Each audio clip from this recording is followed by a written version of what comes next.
Good to see you. If you're new here, my name's Joel, and I'm one of the leaders in the church.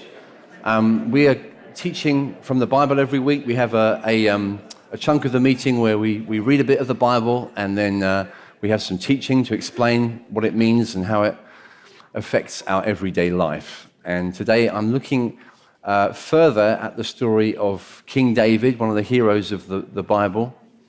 This is the worst mistake he ever made in his life we're looking at today. His famous failure, a terrible, terrible sin, evil thing that he did.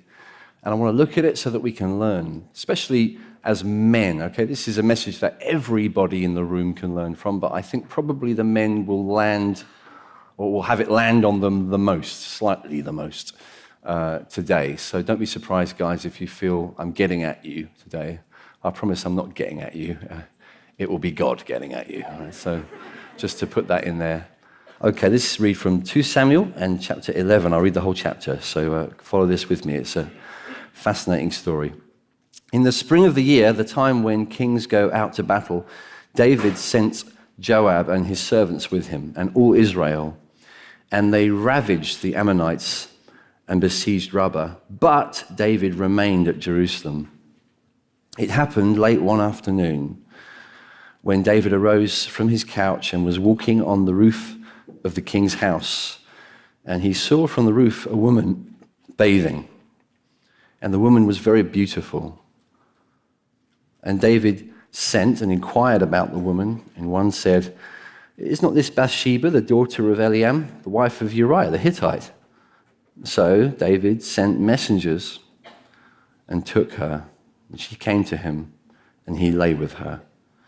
Now she had been purifying herself from her uncleanness. Then she returned to her house, and the woman conceived. And she sent and told David, "I'm pregnant." So David sent word to Joab, "Send me Uriah the Hittite." So Joab sent Uriah to David. When Uriah came to him, David asked how Joab was doing and how the people were doing and how the war was going. Then David said to Uriah, "Go down to your house and wash your feet." And Uriah went out of the king's house, and there followed him a present from the king. But Uriah slept at the door of the king's house with all the servants of his lord and did not go down to his house.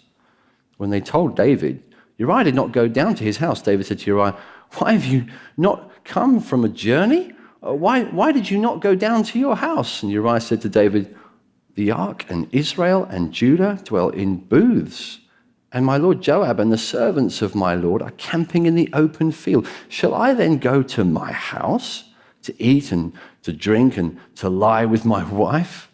As you live and as your soul lives, I will not do this thing." And then David said to Uriah, "Remain here today also, and tomorrow I will send you back." So Uriah remained in Jerusalem that day and the next. And David invited him, and he ate in his presence and drank so that he made him drunk. And in the evening he went out to lie on his couch with the servants of his lord, but he did not go down to his house. In the morning David wrote a letter to Joab and sent it by the hand of Uriah. In the letter he wrote, "Set Uriah in the forefront of the hardest fighting, and then draw back from him, that he may be struck down and die." And as Joab was besieging the city, he assigned Uriah to the place where he knew there were valiant men. The men of the city came out and fought with Joab. And some of the servants of David among the people fell. Uriah the Hittite also died. Then Joab sent and told David all the news about the fighting, and he instructed the messenger, "When you have finished telling all the news about the fighting to the king, then if the king's anger rises, and if he says to you, 'Why did you go so near the city to fight? Did you not know that they would shoot from the wall? Who killed Abimelech, the son of Jerubbesheth, and did not a woman cast an upper millstone on him from the wall so that he died at Thebez? Why did you go so near the wall?' Then you shall say, 'Your servant Uriah the Hittite is dead also.'" So the messenger went and came and told David all that Joab had sent him to tell. The messenger said to David, "The men gained an advantage over us and came out against us in the field, but we drove them back to the entrance of the gate. Then the archers shot at your servants from the wall. Some of the king's servants are dead, and your servant Uriah the Hittite is dead also." David said to the messenger, "Thus shall you say to Joab, 'Do not let this matter displease you, for the sword devours now one and now another. Strengthen your attack against the city and overthrow it, and encourage him.'" When the wife of Uriah the Hittite heard that Uriah, her husband, was dead, she lamented over her husband. And when the mourning was over, David sent and brought her to his house, and she became his wife and bore him a son.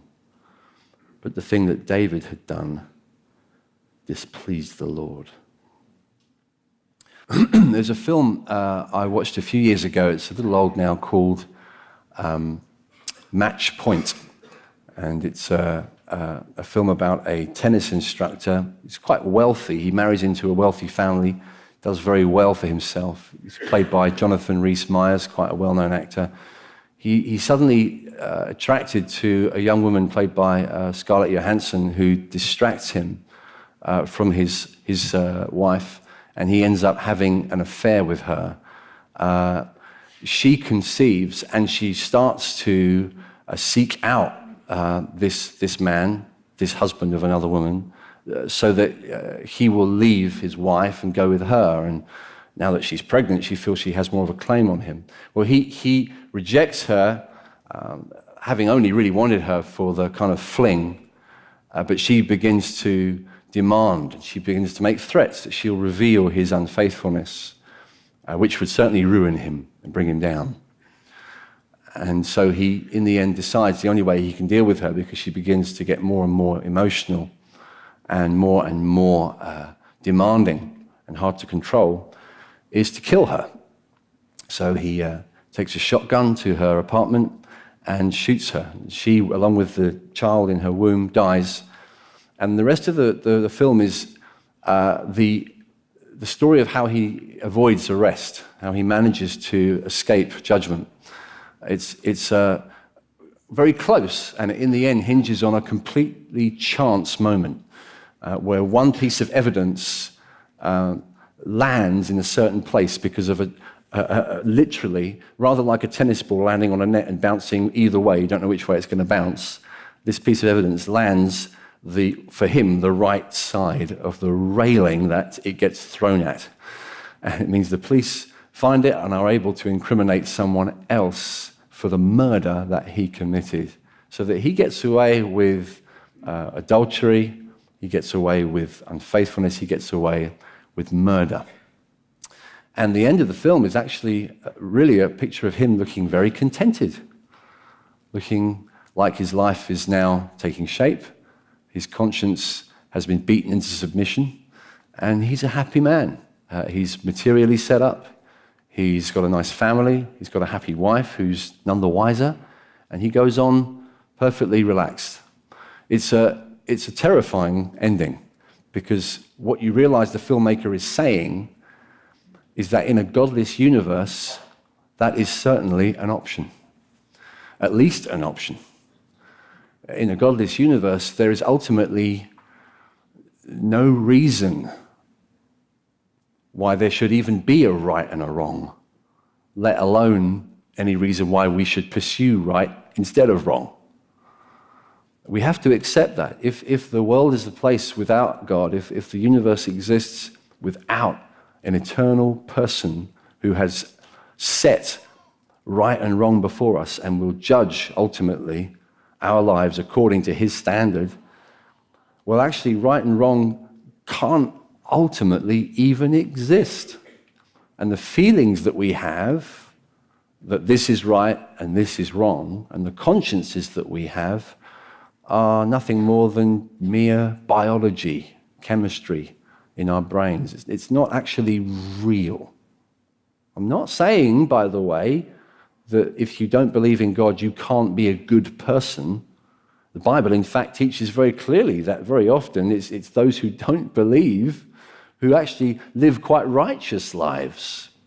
The conscience exists in us whether we believe in God or not. But what I am saying is that if there is no God, then ultimately there is also no right and wrong.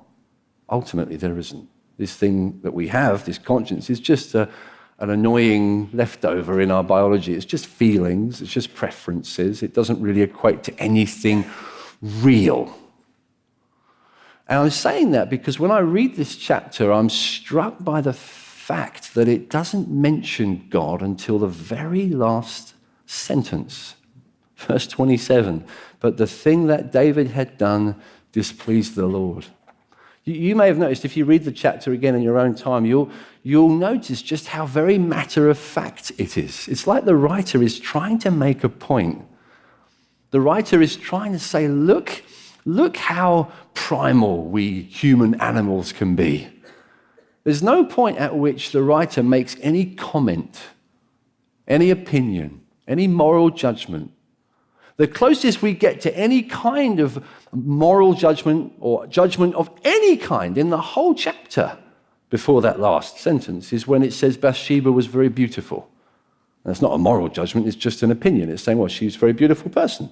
That's the only place I could find in the whole chapter that seems to sort of state any opinion. It's all just said, this is what happened, then this, then this, then this, then this, then this. No point in it. Do you feel like the writer's saying, look how sinister David's become, look how wicked? No. It's just left there, matter of fact. And the world might just be like that if there wasn't the God who gets mentioned at the very end. If there is no ultimate judge, and really all our feelings are right and wrong, well, what are they really in the end? Especially if you can just get away with it, which it looks at the end of the chapter like David's done. He's covered his tracks. It took some effort. He had to ultimately go through quite a few hoops to get Bathsheba's husband to play ball. And in the end, it took killing him. But he did it. Covered his tracks, done what's necessary. No one's the wiser. He's fine. He's still on the throne. It's scary. Scary. A world with no God is a world of all kinds of possibilities. Why the Russian novelist Dostoevsky said, if there is no God, then anything is permissible. And he's right. Ultimately, he's right.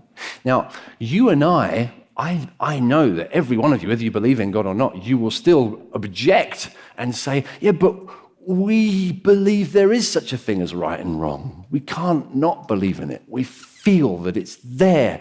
Goodness and badness exist. It's real. It just is. We can't completely explain it, but it just is. But those things aren't real if there's no God who set them there. But here's the thing. If we say, well, in that case, we need to accept that there is some kind of divine judge. There is some moral lawgiver. We accept there is one. Thing is, friends, you've got to accept the real one or you're just making up God.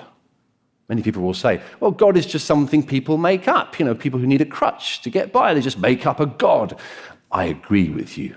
I totally agree with you. People do that all the time. We love making up gods. The question is not, do we make up gods? The question is there a real one? Just because people make up gods doesn't mean there ain't a real one. And this book reveals to us a real one who makes a lot of sense. And this real one, he cares very, very much about the way that we handle relationships, sexual relationships especially. He actually cares about it because it's right at the heart of how he's made us. Our sexuality and our physical bodies even are right at the heart of who we are. They're not on the edge. They're real.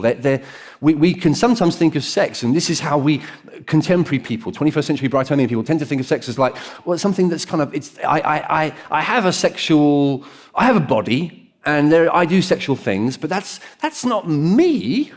That's just my body.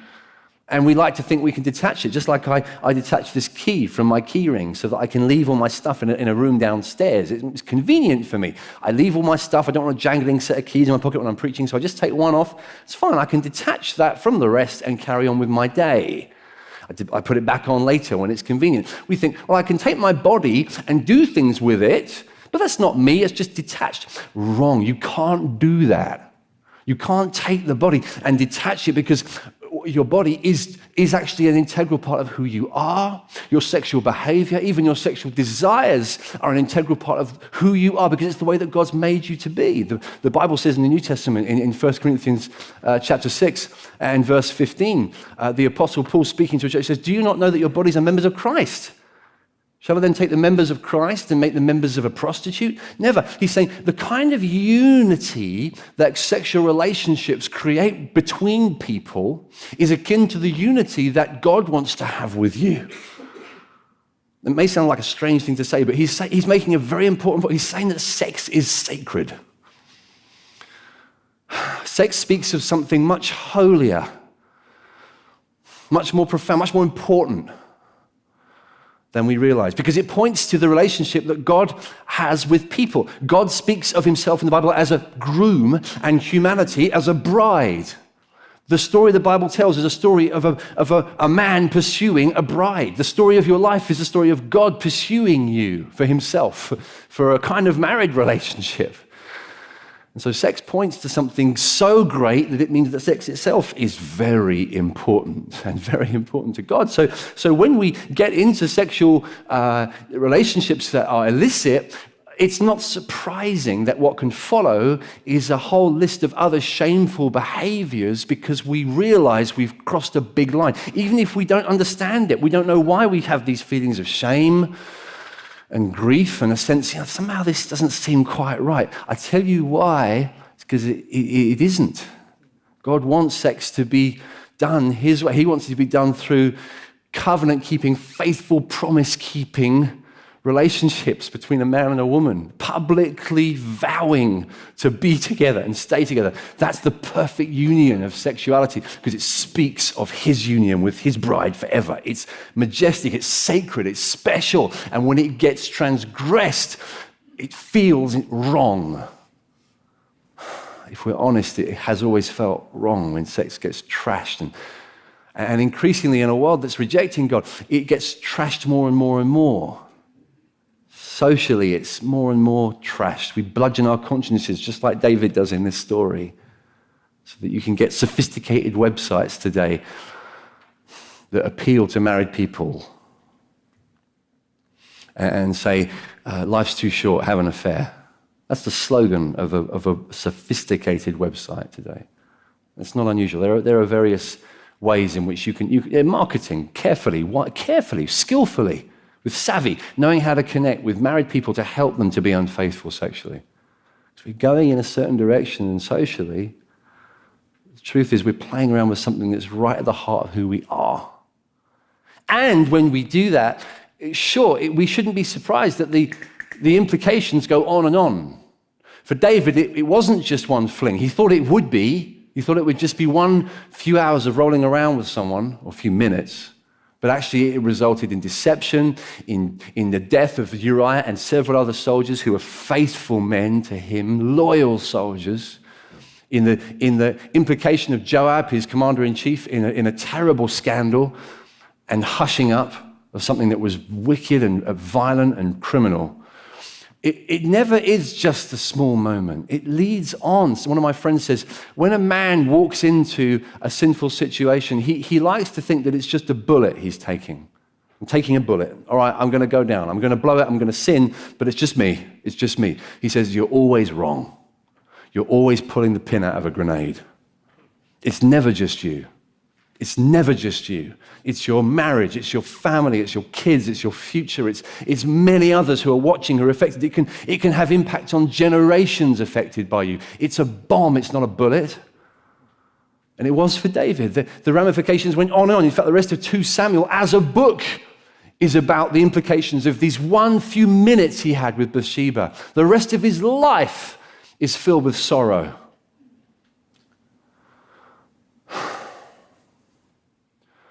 We need to learn from this man's mistake.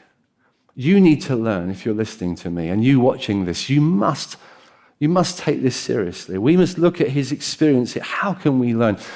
Because we're fools if we think, well, David's a bit of an idiot. I mean, what a fool. I would never do that. I'm in a much steadier relationship with my wife. I just don't do things. I could never. I mean, he's just corrupt. And friends, you have no idea. David was such a godly man, such a pure-hearted, humble. David out-holies any man in this room, any man in this city, and yet he fell. How foolish we are to proudly imagine that we are exempt from temptation, that we've got nothing to learn from this chapter. No danger will come near us. See, it's a deceptive thing. It deceives you. Temptation to sin is deceptive by nature. You can be doing something that seems even somehow right to you because you deceive yourself in the process and kill yourself. I heard a story of a hunter in northern kind of Canadian area in the upper Arctic Circle who is catching wolves. And the way he does it is he sticks a bayonet in the ground and covers it with blood. And the wolf is attracted to the blood, goes smelling the blood, starts to lick the blade, licks it to get the blood off. Of course, because of the frost and the cold, his tongue is numbed against the pain, doesn't realize what it's doing, cuts itself repeatedly. And in the end, it's drinking its own blood. Has no idea, doesn't realize because it's numbed, and then dies, bleeds to death, drinking its own blood. That's exactly what temptation's like. It draws you in with something that seems delicious, seems attractive, appeals to you. Before you know it, you're drinking your own blood, you're dying, you're killing yourself off. It's much subtler than we realize. It's much cleverer than we realize. There's a few things that I would say are worth pointing to in David's story that might help us, because this is what you should be thinking, especially you gentlemen. You should be thinking, if David could do this, so could I. So why did he? And how can I learn not to do the same? That's what you should be thinking if you have any wisdom whatsoever. And I want to help you with that, so listen carefully. I would say the first possible reason, well, I suppose they all come under the one basic reason, that he wasn't where he was supposed to be. You got it right there. In chapter 11, verse 1, it says, David sent Joab and his servants with him and all Israel, and they ravaged the Ammonites and besieged Rabbah, but David remained at Jerusalem. David wasn't at war. Even the first phrase of the chapter, in the spring of the year, the time when kings go out to battle. In the spring of the year when kings, what was David doing? He wasn't at war. He was isolated on his own in his palace, hanging around Jerusalem. He wasn't in the right place. Men, hear me, and women, but I want you to hear it, especially men. When you're not in the right place, you're going to get tempted. You don't tend to do the right thing when you're not in the right place. I don't just mean physically, I mean emotionally, I mean visually, I mean what you're looking at, what you're clicking on, what you're flicking over. When you're not in the right place, when your mind is not focused, drawn to those things that are before you. When kings go out to battle, well, that's weird. He's living in pre-modern times. He was a king. Wars, it's not quite my 9 to 5. I'm not getting called to the front tomorrow morning, as far as I know. Yes, you are. Yes, you are. You certainly are. You're called to fight. That's the Christian life, is a fight. That's the way it gets summarized by the Apostle Paul in the New Testament. Fight the good fight. Jesus speaks to his disciples like a military leader again and again and again. Watch and pray, says in Mark 14, so that you don't fall into temptation. Watch and pray. Be focused, be alert, have your eyes peeled, be thoughtful, be on the advance, be aggressive. David's not doing that, he's a sitting duck. I would give a few sub-reasons under this, okay? First of all, he's living in despondency, perhaps. Perhaps, okay, let's just think about this. He's been involved in a military clash in the chapter before, at least his army has. He sent his army to go do it. Joab goes with his brother and they look to fight against this other enemy. By this stage, the war isn't over. That's why Uriah is still out at the front. The war isn't over. I wonder if at this point David is just a little frustrated, just a little disappointed, just a little discouraged by how far the war hasn't gone. I just wonder if that's the case. I wonder if he's just disappointed with the fact that it hasn't been sorted out yet. Listen, disappointment, brothers, listen to me. Disappointment in your life is definitely a potential seedbed for dangerous temptations. When you feel like you yearned for something that hasn't come your way, you've looked forward to things and it didn't click, it didn't take place. The Bible says in Proverbs chapter 13, hope deferred makes the heart sick. And you can not realize that your heart is a bit sick. You can not quite notice it. You pray for something to happen and it doesn't happen. You pray and pray. You pray and pray and pray. You really pray like you've never prayed before. And God doesn't answer your prayer. Or several things that you had pinned your hopes to all go wrong, perhaps within short time of each other. Disappointment creeps in. I had a friend, I've made a friend in the last few years who he lives in a different city, pastor of a church. In many ways, my life was parallel with his. I thought, your story is scarily similar to mine. Committed adultery, unfaithful to his wife. And it was terrible. For a long time, his marriage was looking shaky. By God's amazing mercy, it's being restored, which is fantastic news. But I asked him, I said, what happened? Why did you do this? I wanted to know. Don't you want to know? What happened to you? He said, discouragement is dangerous. That was his phrase. Discouragement. You can yield to a place of discouragement as though it's the norm, as though it's the default mode in your heart. This is what it's like for me. I'm just disappointed, discouraged. Life's passed me by. Things I wanted haven't come. And you can stay there and not realize that you're becoming more and more susceptible. I wonder if there was some of that in David's heart. I just wonder. I think as well as that, I would say you could see also in his life a pattern of war weariness. If you ever come across the phrase war or battle hardened, you know, guys who can fight in battles so many times that they're just gnarled soldiers, professional soldiers, they're up for any fight. They can just take it because, well, I've been there. I've seen the worst. I can take anything. You know, that isn't actually all that common.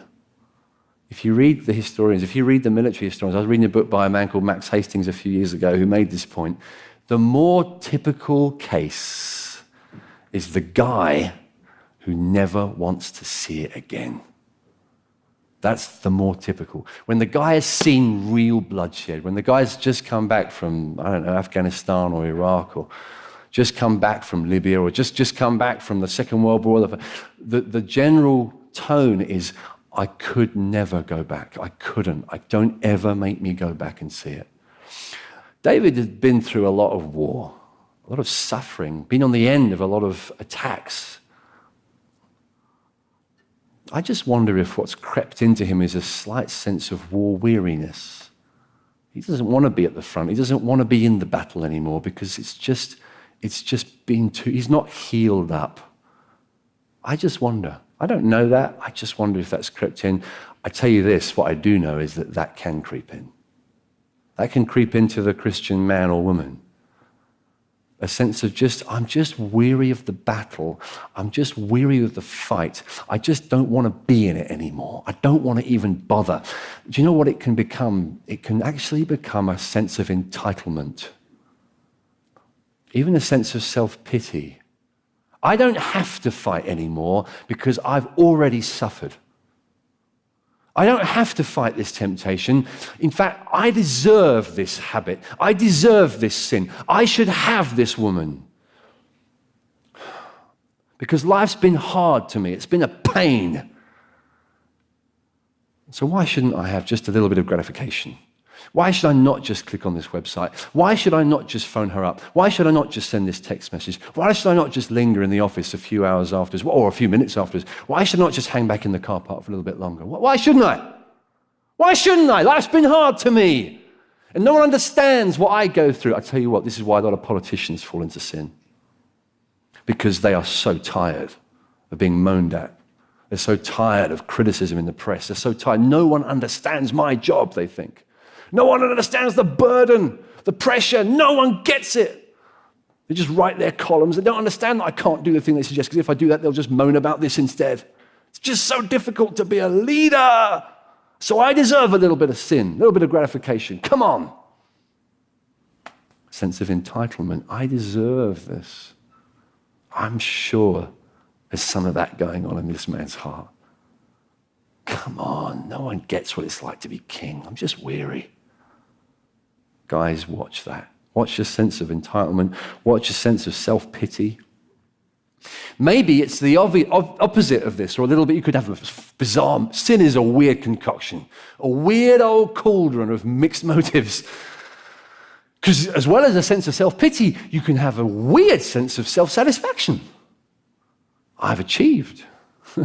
I've done it. I've got there. I can sit in the palace while the guys are slogging out in the trenches because I made it. I'm the king now. I've got my name on the door. I've got the crown. I am settled. I am established. Stephen Sample wrote a book called The Contrarian's Guide to Leadership, and there's a chapter in that that's worth the price of the book. It's called Doing President versus Being President. Here's the thing, guys. You can be thoroughly ambitious. You want to do things. You want to achieve things. But if you stop and consider for a moment, what is it that you really want to do and achieve, you might realize the thing you really want to do, the thing you really want to achieve is status. That's really all you want. And when you've got, this is the problem, if that's your attitude, when you've got the status, you don't know what to do. There's nothing left to do. But what's the point? I've done it, I've achieved. So a lot of presidents and prime ministers, they get into the White House, they get into number 10, they don't know what to do next. They've made all these promises to get there. You know, if you elect me and I will do X, Y, and Z. They get their first foot into the door and they don't want to do any of it because they only said those things to get in, and now the battle is to stay in. And if it means saying no to all the things I promised, then fair enough, because the only thing I care about is status, staying in. That is a temptation, again, for all people, in whatever situation. The main thing here is status. Maybe for David, he's drifted into that. I just want to keep my reputation, I want to keep my honor, keep my status. Friends, if that's your attitude, you are a sitting duck for temptation. You're not at war anymore. You're not in the fight. You're not in the game. You don't care less. You can do that as a Christian. You can go to church, brothers, and you're not at war. You're not in the fight. You're not trying to win anything. There's no battle left. There's no adrenaline left. There's no aggression. Your blood is cold. And you could do the religious thing as well as the next guy. That's fine, but you can't remember the last time you got excited about doing anything for Jesus. And it even dries up into a kind of harsh cynicism where a leader comes along and says, we're going to do this as a church now, we're going to go that way. And you're so locked up in complacency that you see that as, well, just another idea, just another idea. And God's reaching out to you to stir your blood again, say, come on, come to the battle, come and fight, come and die, come and be part of God's greatest project on planet Earth, the Church of Jesus Christ. But you're not in the game, you're not in the battle, you don't care. Because you're spiritually dull like David was in this story. That can happen to David, one of the greatest warriors in world history. Friend, it can happen to you. It probably has. It's definitely happened to me. God help us. God help us to stay zealous. Do you hear what I'm saying? Brothers, do you hear what I'm saying? I'm talking to you. I'm talking to all of you. Ask Jesus to help you to stay zealous, to stay earnest, to stay hungry. Be killing sin, or it will be killing you, as John Owen used to say.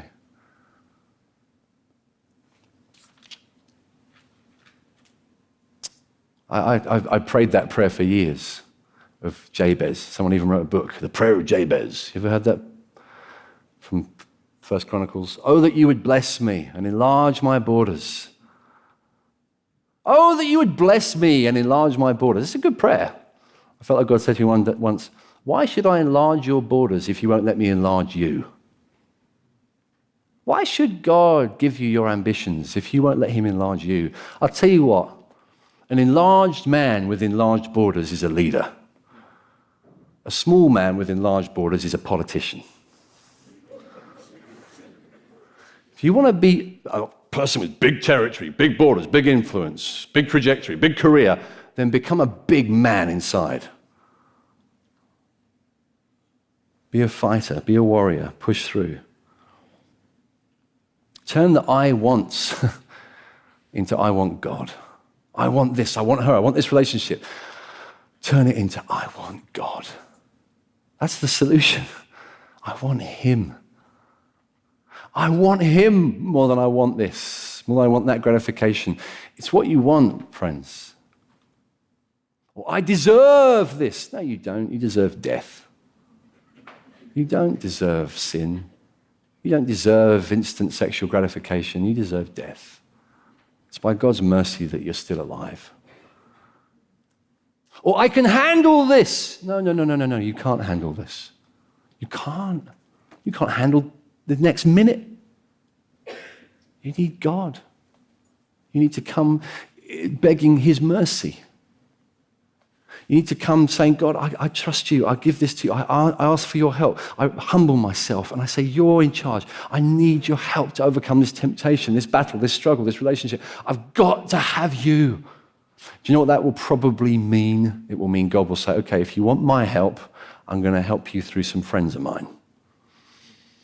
And that's the bit that often guys balk out. I can't tell you the number of guys that have come to me, sometimes with great emotion, with tears, saying, please pray for me, help me. I'm going through a terrible battle of temptation. I need help. I need to change. I need God in my life. And I say to them, okay, I'll pray for you.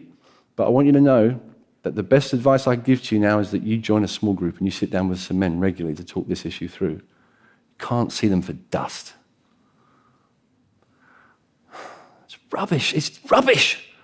I want God's help. I just don't want God. I want God's help. I just want it on my terms.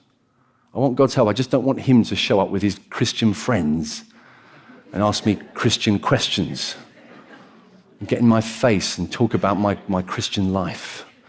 I hate that. But I really need help because I'm desperate. Just not that desperate. Guys, if you really need God, you've got to be allowed. You just got to allow him. You've got to trust him. Say, God, okay. I give up my rights. I yield. I let Jesus into my life. I let his church into my life. I let his friends into my life. I let God in. And here's the thing. The person you're letting in, and I'll close with this, is like no one else. We're talking about a king here who saw a woman he wanted on a shallow, superficial, erotic level.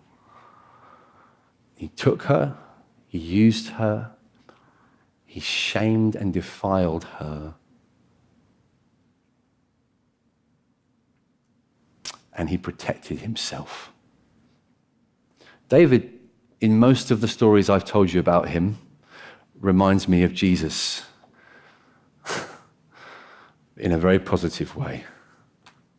Do you know what? Here he reminds me of Jesus in a very negative way because he's the opposite. Jesus saw a bride he wanted. Not from just shallow, selfish, greedy motives, but from genuine, deep love. And where she was covered in shame, just like you and I feel after a sermon like this, he took her shame. He took it upon himself. He received it upon himself when he died on the tree. When Jesus was crucified, he was doing the opposite of David. He was taking the shame away so that he could say to this much guilty and wronged bride, the church, when he sees you in your shame and sin, stinking, thinking, I can't even look you in the eyes. I'm so defiled. I'm so covered in guilt and shame. How can a holy God want to be my friend? Who could pay the price? Who could deal with the stain? Who could deal with the ugliness and the filth and the rottenness I feel? I can't possibly be friends with God. Who could possibly love me now? No one could, no one will deal with the horror and the burden that I am. And this is what he's done. This is what he's done freely for you. He came and he took your shame. And where David did anything, including murder, to preserve himself, Jesus took no lives. He gave his own. Jesus was murdered to preserve your righteousness, to give you back your innocence, to take away your shame and your grief. There's no one here and no one watching this who needs fear that by coming to Jesus, you're coming to a finger-pointing, accusing judge. You're coming to a Savior who can give you back your hope, your cleanness, you give you back your future. Yeah, you may have to confess things. You may have to go to your wife and say, I've done this. You may have to deal with all kinds of horror from the past. You may have to walk through some pain, but you can walk through it knowing that the only person whose opinion counts the most beloved, wonderful person in the world is on my side. He's cleansed me. He's forgiven me. And because I'm forgiven, I can walk through any hailstorm of shame. I can, because I have honor from him. I'm honored. I'm clothed with honor.